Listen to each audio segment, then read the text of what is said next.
Hello everyone, this is Matthew Janda for Card Runners, and I'm here with Tournament Theory Concepts Part 1. So for this video, I wanted to start with a disclosure. I have minimal tournament experience.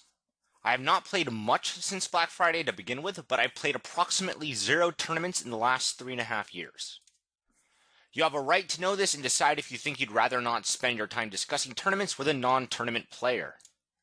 That said, despite never advertising for it, I have coached a few tournament players who contacted me for theory coaching and learned a ton about tournaments through coaching them. I think I've learned enough to make a pretty good video on how to adjust to tournaments when coming from cash games. I actually think this series is going to be very good, but I don't want anyone to feel cheated out of their time, so I just wanted to get this information out there. I have not played tournaments recently, but I have discussed them a lot, so I think I have a lot to say about the topic. Goals for these videos.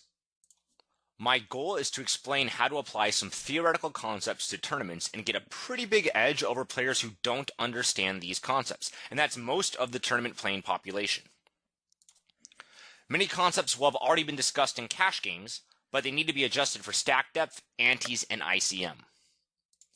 We will not talk too much about exploitative play here or ICM here. These videos will be theory and concept based. So I'm not going to talk about ICM just because I don't think I'm the best person to do that. And I think there's a lot of other content that we can talk about that I haven't seen discussed elsewhere that will be really beneficial for people to hear. So without further ado, let's jump into the first big concept, which is preflop stack depth. In cash games, when you look at a preflop situation, you look at your hand, the previous action, and your position. In tournaments, you must also look at stack depth. In addition to impacting how often you'll be called, 3-bet, or shipped on, stack depth significantly impacts the strength of your actual holding. Stack depth and robust equity. One of the most common mistakes I see people make is emphasize hands with robust equity when there is little stack depth. That's especially true if players have come from cash games or spent a lot of time talking with cash game players, since these games are played with more stack depth. When you're playing cash games, almost everyone is used to playing 100 big blinds deep. When you're playing tournaments, very rarely are you 100 big blinds or deeper. You're almost always significantly more shallow than that. Additionally, hands with robust equity are usually easier to play, so there's a bias for that even in cash games where people like to play with the pretty hands that can make the nuts rather than, the more difficult hands that can be more profitable. In other words, which hand is better to raise first in on the button, King 10 off or 7-6 suited? Well, there's no way to know for sure, but for 100 big blind stack depths at no limit 200, Poker Snowy predicts the expected value of opening King 10 off on the button is worth 0.16 big blinds compared to opening 7-6 suited, which is worth 0.2 big blinds. This probably isn't surprising. Most players watching this video probably value 7-6 suited more highly than King 10 off. So if you're like me and you're like Poker Snowy and you think 7-6 suited is better than King 10 off, ask yourself for a minute why that is. Again, if you're playing with 100 big blinds deep stack depth. Well, the answer probably is that with 7-6 suited, it's a lot easier to make a nut type hand than with King 10 off. So if you have 100 big blind stack depth and you want to win a really, really big pot, you're probably going to need to make like a flush or a straight, which 7-6 suited is a lot better at doing than King 10 off. So because we have all that stack depth, 7-6 suited is overall a more profitable hand to open with than King 10 off, despite the fact that King 10 off has a lot more equity than 7-6 suited. 7-6 suited's equity is more robust. In other words, it can make hands that are very, very strong and will win at showdown even if we're playing against a really strong range. Now let's change the stack depth. But what if we're only 25 big blinds deep? And all other players are this deep too, so we're 25 big blinds effective. On the button rather than 100 big blinds deep. How does the EV of both hands change? Well, again, I asked Poker Snowy, and King 10 off now has an EV of 0.12 big blinds, so King 10 off's EV has decreased. But wait, 7-6 suited now has an EV of 0 big blinds. In other words, it thinks it's a mixed strategy between folding and opening. So pause for a moment and realize what I'm saying. I'm saying that when 25 big blinds deep with no antes, Poker Snowy believes 7-6 suited isn't even a profitable raising hand. It thinks it's a mixed strategy. You can either raise it or not. That's huge to me. Most people will slam dunk raise 7-6 suited on the button like their life depends on it, even if you're shallow, like 25 big blinds deep, and even if you're shallower than that, because they're used to, when the stack depth is greater, being very happy with 7-6 suited on the button and opening it. And wait for it. And 7-5 suited is a fold pre-flop, again according to Snowy, and again with no antes. We're going to talk about antes a lot later, so don't worry. Oh snap. Most people probably think 7-5 suited is a very easy raise on the button, even when stack depth gets shallow. This is huge. But why is this? Why did the hand values change? Pause and think, even though we've already talked about it a little bit. Really pause and think. So what's different when we have low stack depth? Well, we can't win as much money when we make the nuts, and that's what hands with robust equity like 7-6 of diamonds or 7-5 of diamonds do. It's just not that big of a deal to make the nuts when we can only win 25 or 20 or 30 big blinds. We want to make nut type hands when we're deep. They're not as useful when we're shallow. It's also harder for our opponent to push us off our equity and for us to push our opponent off his equity. For example, if we're only 25 big blinds deep, like in the previous example, you can't really make me hate my life with top pair. You simply don't have the stack depth to apply enough pressure against me to really make me want to fold a good pair. The kind of lines top pair good kicker hates to play against, such as triple barrels and overbets, aren't even possible. So again, let's talk about this for a little bit. With king 10 off, what really sucks, and it doesn't matter if it's button versus big blind or pretty much any position, what really sucks with king 10 off is when you face a ton of pressure and you have a marginal pair. It's not possible for that to happen when we're only 25 big blinds deep. The lines that I hate to face when I have a marginal pair are like triple barrels or overbets, and there's no stack depth, so those lines just aren't even possible. So that makes king 10 off better than it would otherwise be in a lot of spots because we can't face the lines that we hate. Now let's talk about 7-6 of diamonds. This hand often doubles and triple barrels very well when we have a lot of stack depth. It can't do it here. There's no stack depth, so you're not going to get in a situation where you can bet flop, bet turn, and whiff on the river with 7-6 of diamonds, and then make a nice big bet, possibly even an overbet, and then put a ton of pressure on your opponent. We don't have the stack depth to utilize that. Likewise, when we do actually make the nuts with 7-6 of diamonds, again, we're just not going to get paid all that well because our opponent doesn't have that much money, and neither do we. So 7-6 of diamonds is a much less valuable hand than it would otherwise be. Let's continue examining pre-flop with Poker Snowy. Suppose we have ace-8 off in the cutoff and are 100 big blinds deep. What does Poker Snowy say we should do? Well, Poker Snowy says drop it like it's hot. It says it's a negative EV open, so you want to just fold it. And I imagine almost everyone watching this folds ace-8 off on the cutoff really quickly and doesn't worry about it. Why? Why are you folding ace-8 off? Because that hand has a lot of equity. Make sure you understand that ace-8 off actually has a lot of equity, a lot more equity than a hand like 7-5 suited, even though people usually open 7-5 suited in the cutoff but fold ace-8 off. Again, why are we folding ace-8 off? The answer is because there's a lot of stack depth and ace-8 off can't make any nut type hands. So it has a lot of EV, but the EV isn't very robust. It's hard to make better than meh hands with ace-8 off.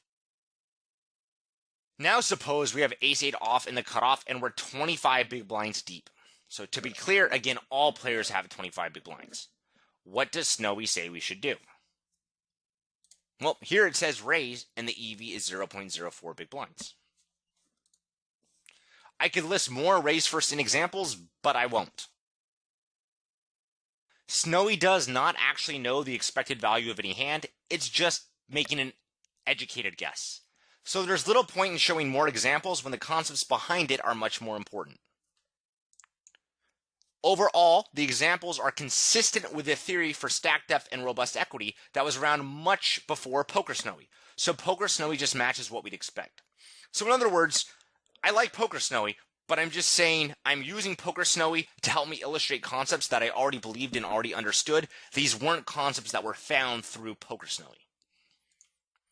So the theory, like the take-home message, is robust equity is more valuable as stacks get deeper. Non-robust equity is more valuable than it would otherwise be as stacks get shallower. So now we're going to talk about 3-betting with non-robust equity. The same concept applies when 3-betting preflop. For 100 big blind stacks, most players like hands with some robust equity, like 7-6 suited. They're easy to play and can make monster hands. In fact, I even think for 100 big blind stacks, people are too biased towards liking hands with really robust equity. Like they'll like 3-betting a hand like 7-6 suited, even if king 7 suited is better. So this even applies for 100 big blind stacks, but especially as you get shallower, you need to start emphasizing different types of hands. So when stacks get shallow, maybe ace 10 off, king jack off, king 10 off make better 3-bet hands in certain spots, such as when we're in the small blind and the button opens, as we'll often not want to call. So again, it depends on the stack depth and not always, and you're going to want to look at reads because you're not playing against GTO opponents in a vacuum or anything like that. But you want to consider 3-betting with some hands that you might not otherwise 3-bet with as stacks get more shallow. Because just like we talked about, when there's not a lot of stack depth, making a pretty good pair is actually really good. Whereas if there is a lot of stack depth, making a pretty good pair can actually not be that great when you're under a lot of pressure. Hand example. Let's use Snowy again to illustrate a concept. What does Snowy think we should do with ace 10 off in the small blind when facing a 2.25 big blind open from the button when we're 100 big blinds deep? So again, pause for a moment and think, make a guess at it. It's a pretty small open, but what does Snowy say? Well, it says we should fold 95% and raise 5%. So in other words, Snowy of course doesn't know, but it thinks the EV of 3-betting and folding are both 0, but we should still mostly be folding. We don't want too many ace 10 offs in our 3-betting range at least. What does Snowy think we should do with ace 10 off in the small blind when facing a 2.25 big blind open from the button? I'm sorry, when we're 40 big blinds deep. I'm going to ninja edit that right now. All right, edited through the magic of cinema. So again, pause for a moment and think, what should we do with ace 10 off when we're in the small blind and the button open for 2.25 big blinds and we're only 40 big blinds deep? So, since stacks are shallower, now we're going to be able to better utilize less robust equity. All right, so what does Snowy think? It says we should 3-bet it every single time. And the EV is substantial, 0.4 big blinds. So that might not seem like much, but that's a lot. Half a big blind more, a little less than half a big blind, but about half of a big blind more EV from 3-betting rather than folding. That's pretty substantial for a pre-flop spot. So just so you know, that is quite a lot. Again, why? Why are we 3-betting this here? Now, if you've played cash games, you probably actually have a lot of experience 3-betting a hand like ace 10 off from the small blind against a button open, and then getting a 10 high flop, but then an overcard turns, or getting an ace high flop and then facing a lot of pressure, and really hating the hand. That's why there's such a strong bias to 3-bet the hands like 7-6 suited.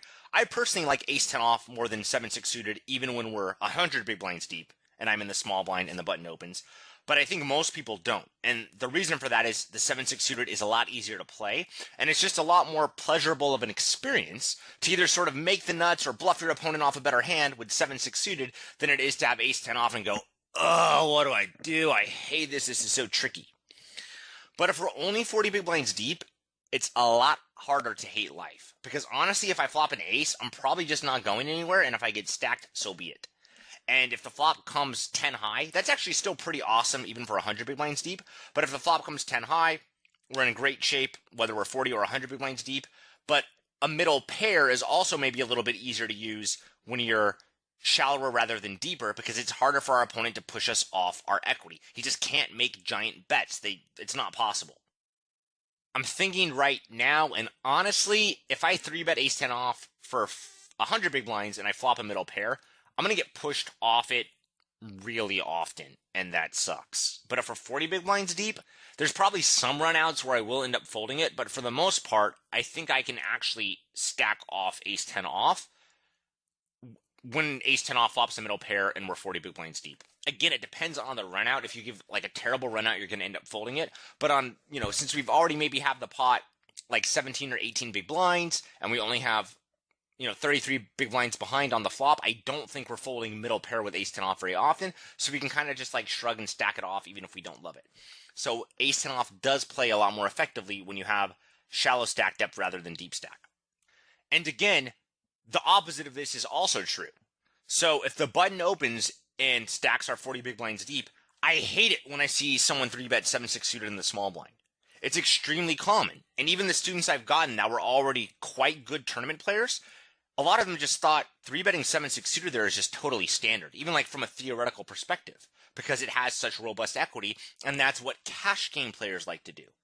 But I think 3-betting 7-6 suited there is pretty bad because it doesn't have the right type of equity. I'm actually going to go double check it in Snowy. I just thought of that as I'm recording that, and I just like using Snowy to analyze stuff. So I'll be right back.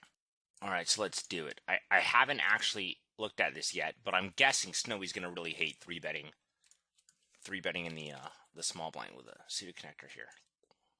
All right, the moment of anticipation. Am I wrong? In which case I'll just edit it out, and you guys will never know the difference. No, it doesn't like it. It has a substantial negative EV. And then ace 10 off, as I already mentioned, it's about 0.4. Yeah, a little bit more than that even.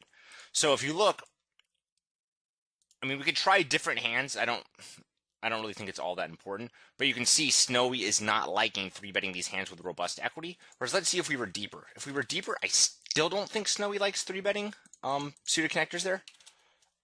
As I said, I'm not a huge fan of it either, but I think I might hate it less. Yeah, so now it's a mixed strat. So between folding and raising just a little bit. So Snowy, again, all the stuff we're talking about was already pretty well understood before even playing with Snowy, but it's cool to see Snowy be like, hey, yeah, the theory that you guys had, the AI thinks it's right too. So yeah, 3-betting suited connectors here when you're deeper is probably okay. If Snowy says it's a mixed strategy, again, it really doesn't know, and in practice it might be pretty good, but as you get shallow, Snowy thought it was pretty bad, and I think it's pretty bad too, at least without a read on your opponent or the general tendencies of the player pool you're against. All right, now think about how often this comes up. As a cash game player, you probably have your default preflop opening, 3-betting, and calling ranges that you autopilot while you play. I know I do. But for tournaments, you need to constantly be adjusting your ranges. If you constantly fold hands worth 5/100ths of a big blind preflop, or open with hands that are negative 5/100ths of a big blind preflop, that's going to add up fast because these spots occur so often. So this isn't because the EV of each of these spots is huge, but because these spots occur so frequently. So think about how this might impact your big blinds 1 per 100 hands, because even though the EV for each individual hand is small, it's going to come up a lot of times, even in probably just 100 hands.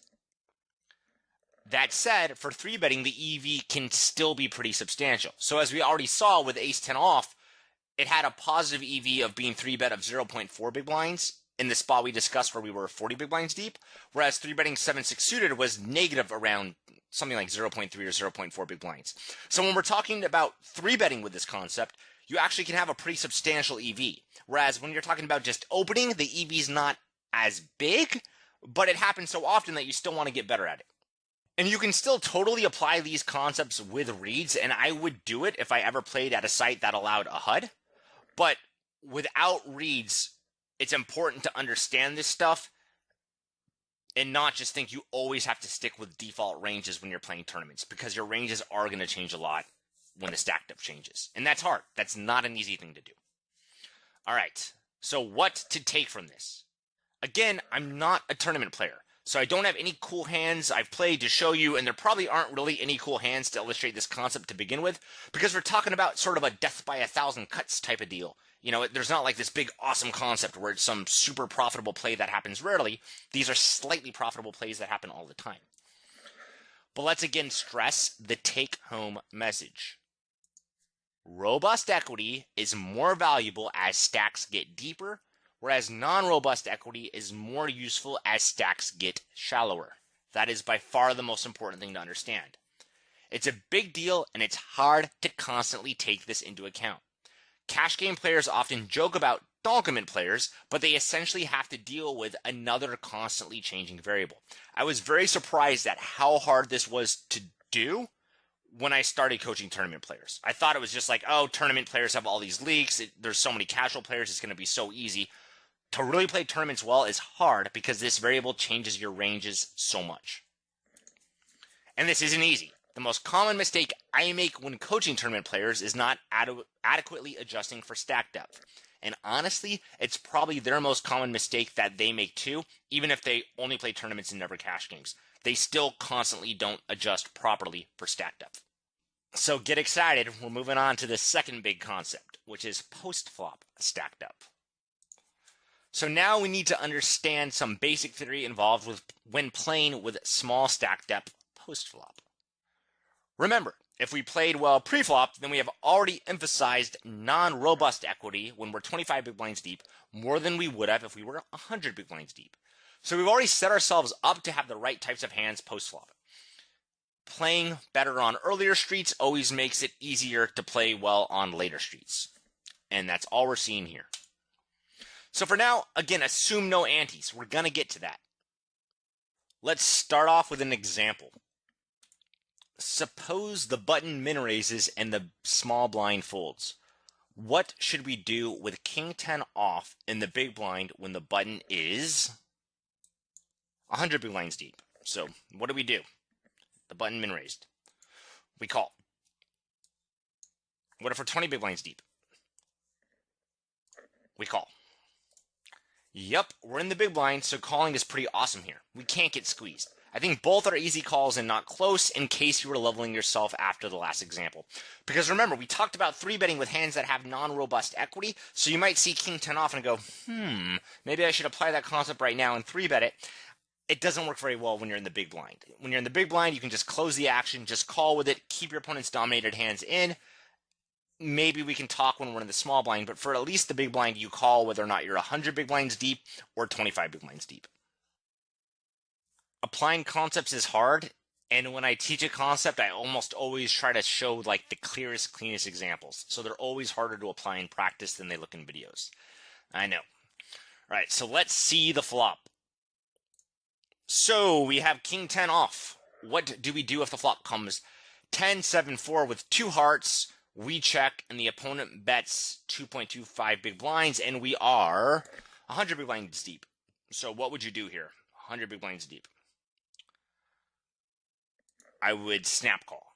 I think it's pretty interesting to raise like the ace 10 and we can go on a whole big thing. But I think with like king 10 and queen 10, I would call, and I don't really think it's all that close.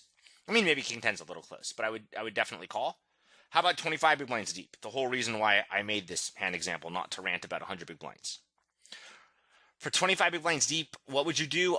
I would snap raise. Why? Pause and think. So why is it a snap call when we're 100 big blinds deep and a snap raise when we're 25 big blinds deep? I mean, really pause and think. Why do I like raising here? I like raising. The first reason is we can't get pushed off our equity. So if we call, it's possible we get like a bad turn and a bad river and we end up having to fold. Whereas if we raise, the pot's going to get so big so fast that there's no way we don't either get to showdown or just win right now. Or I guess we could bet the turn and our opponent folds. But we're never going to end up folding our hand if we raise on the flop. Reason number 2. We can push our opponent off his equity, and the pot now is big relative to stack depth. Even if we just make our opponent fold 1 overcard, it's possible our opponent was going to outdraw us. It's also possible our opponent has something like Jack 9, which is drawing to like an 8 and a Jack. So he's got effectively 7 outs there. So it's important to push our opponent off his equity. Even though 7 outs might not seem like a lot, if the pot's already big relative to stack depth, then it becomes more valuable to push our opponent off his equity.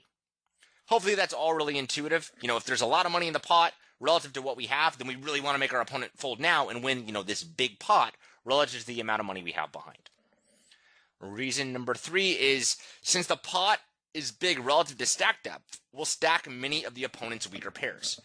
If we were deeper and we check raise king 10, it's possible we don't really make the pot effectively all that much bigger against our opponent's, queen 10, jack 10, 10, 9. We probably make it a little bit bigger, but not all that much bigger because our opponent's not going to end up felting those hands. We're not going to stack our opponent when we have king 10 and our opponent has jack 10. But when we're shallow, we are going to stack our opponent when he has pretty much any 10, and we also probably are going to end up stacking him when he has a good 7 that bet the flop. So we're able to check raise a lot more comfortably because of that. All right. Reason number 4 is probably the trickiest one to talk about, and it ties in very heavily with reason number 1. We can't get 3-bet. So I almost went on a tangent right off the bat, even though that was not what I wanted to illustrate here, which is for 100 big blinds deep, you actually, I think, can raise ace-10 in a big blind versus button spot on the 10-7-4 board. I do that a lot more than most people do, and it's a very risky line, and it's a line that's very difficult to play.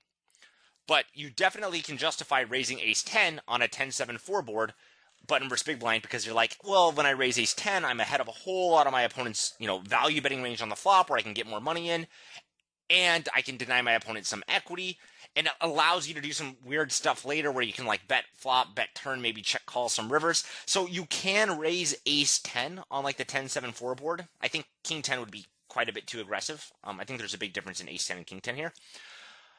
But what really sucks about doing it is when you get 3-bet on the flop. So it sucks super badly when you check raise ace-10 on this 10-7-4 board, and you're hoping your opponent folds or calls, then all of a sudden he goes, boom, small 3-bet.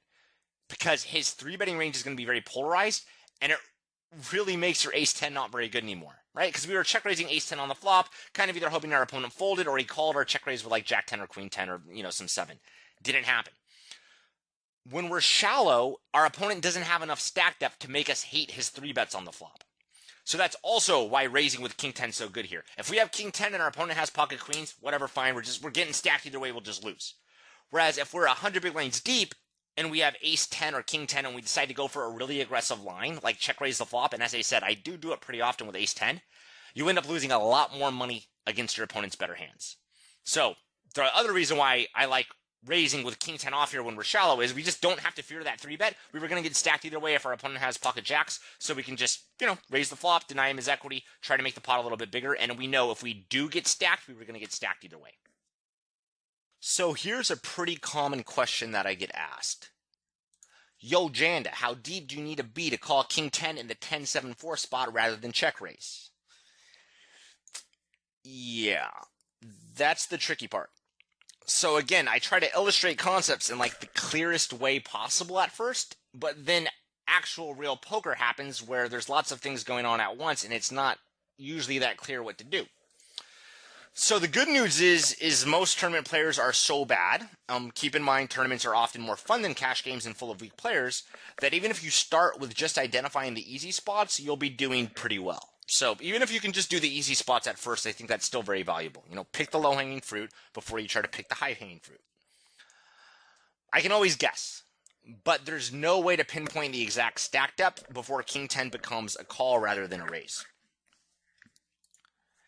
In general, I tend to more aggressively attempt to deny equity than most with strong but not incredibly strong hands, even when it can result in me getting it in behind. So an example of this would be, if the cutoff opens, I still have a calling range in the button, but if the cutoff opens for 100 big blind stack depth, I will 3-bet 10s as part of my, sort of polarized 3-betting range there. I don't want to get called. I definitely don't want to get 4-bet, but I will still 3-bet 10s there because I want to deny my opponent the ability to realize his equity, and even if I get called, 10s are still pretty good. What sucks is when I get 4-bet, and I'm just willing to let that happen, more so than most people. That same concept applies post-flop. You saw that I would often raise the ace-10, even for 100 big blind stack depth in this spot. I don't think most people raise ace-10 here. It's very aggressive, and you can get into some pretty gross spots. So, given all that, even if we were 40 big blinds deep, I'd still strongly consider check raising, but it depends on other variables too. We're going to talk about antes in the next video, and that could also impact what we do. Antes are a huge deal. So just know, even though I picked 25 big blinds deep, which I think makes it a pretty easy raise, I would still raise it even if we were quite a bit deeper. But there's no way to pinpoint the exact stack depth. So I think this is a pretty good stopping point for the first video. So in the second video, I'll pick up right where we left off. So I hope you enjoyed the video. I hope you learned something. We're going to keep talking a lot more about these concepts and tie in other concepts in the second video. So if you're watching this and the second video is out and you're ready to keep going, save your questions, watch the second video, and we're going to pick up right where we left. So thank you for watching. Good luck, everyone. Take care.